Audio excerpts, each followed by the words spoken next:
Hello everyone, welcome to knowledge diploma electrical. आज हम लोग स्टार्ट करेंगे चॉपर। चॉपर क्या होता है? बेसिकली ये जो है चॉप्ड वर्ड से मिलकर बना हुआ है। जैसे कि ये हमारे पास एक पेन है, ये एक सिंगल यूनिट है। अगर हमने ये पेन हमने किसी को दे दिया तो वो इस तरह से उसको मिल गया सीधे सीधे, लेकिन उसको रिक्वायरमेंट है इसको काट काट के 5 पार्ट में या उसको 10 पार्ट में चाहिए। तो यानी इसका मतलब क्या हुआ कि हमने उसको चॉप्ड कर दिया। इसी तरह से जहाँ पर हमको डीसी वोल्टेज की रिक्वायरमेंट होती है इंडस्ट्रीज में, वहाँ पर हम क्या काम करते हैं, इन चॉपर्स का यूज करते हैं। इंडस्ट्रियल एप्लीकेशन में डीसी वोल्टेज सोर्स की रिक्वायरमेंट होती है, बट हम इस डीसी को कैसे गेन करते हैं? कहीं ना कहीं रेक्टिफायर को यूज करके इसका गेन करते हैं। रेक्टिफायर हमारा क्या काम करता है?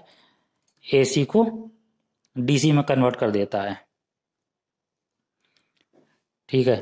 लेकिन वो डीसी जो होती है वो हमारी फिक्स्ड डीसी के फॉर्म में होती है। अगर वहीं पर हमको फिक्स्ड डीसी की जगह वेरिएबल डीसी मिल जाए उन एप्लीकेशंस में, तो बहुत ज़्यादा वो यूजफुल होती है। For example subway cars, trolley buses, battery operated vehicles, battery charging etcetera.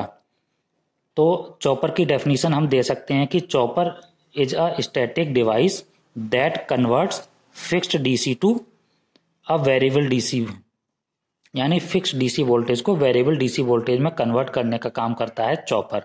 इसको ब्लॉक डायग्राम से समझते हैं। ये हमारा एक डीसी चॉपर है। यहाँ पर हमको इनपुट में जो है हम फिक्स डीसी वोल्टेज ले रहे हैं और आउटपुट में हमें वेरिएबल डीसी वोल्टेज मिल रहा है, ठीक है। यहाँ पर हम इसको इस तरीके से बना सकते हैं, ये हमको चॉप्ड फॉर्म में, यानी हमें कुछ कटिंग के फॉर्म में मिल रही हैं। जैसे हमने बताया कि पेन हमको सीधे सीधे नहीं चाहिए, हमको 10 पार्ट में चाहिए, रुक रुक कर चाहिए।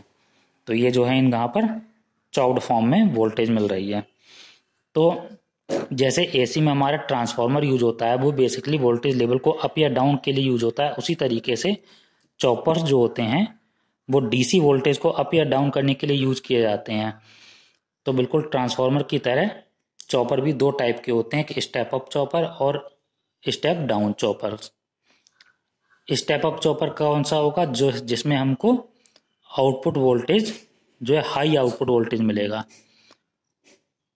और स्टेप डाउन जिसमें हम high output voltage input side पर देंगे और हमको लो वोल्टेज मिलेगा। जैसे for example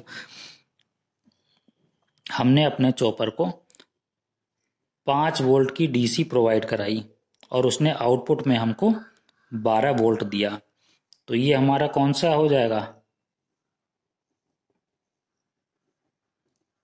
step up chopper.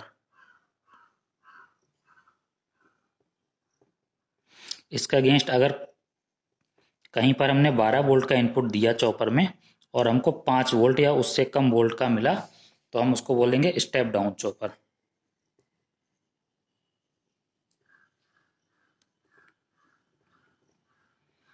Step down chopper को हम बक कन्वर्टर बोलते हैं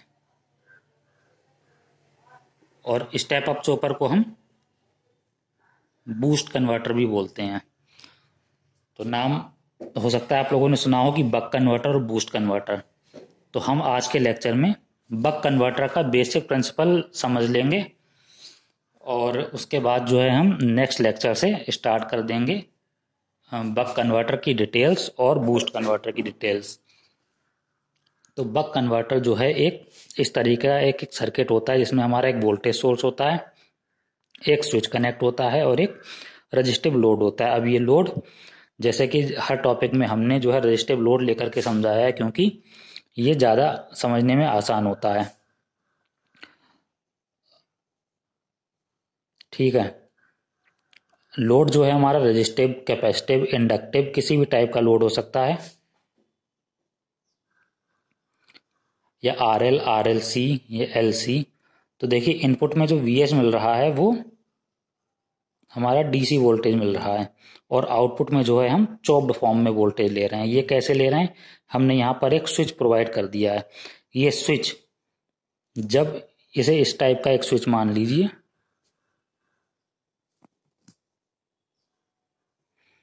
अगर ये इस तरह से स्विच ओपन है तो हम कहेंगे कि ये स्विच जो है ऑफ स्टेट में है।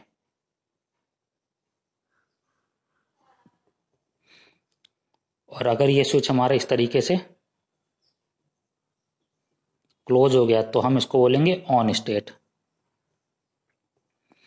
तो जब ये हमारा थायरिस्टर, अब यहाँ पर स्विच की जगह हम मॉसफेट भी यूज कर सकते हैं, IGBT भी यूज किए जाते हैं। तो जैसे ये स्विच हमारा ऑन स्टेट में होगा, यानी इस कंडीशन में होगा, तो हमारी करंट जो है फ्लो हो जाएगी इस तरीके से, सर्किट कंप्लीट हो जाएगा और हमको आउटपुट फॉर्म में ये वोल्टेज मिल जाएगा।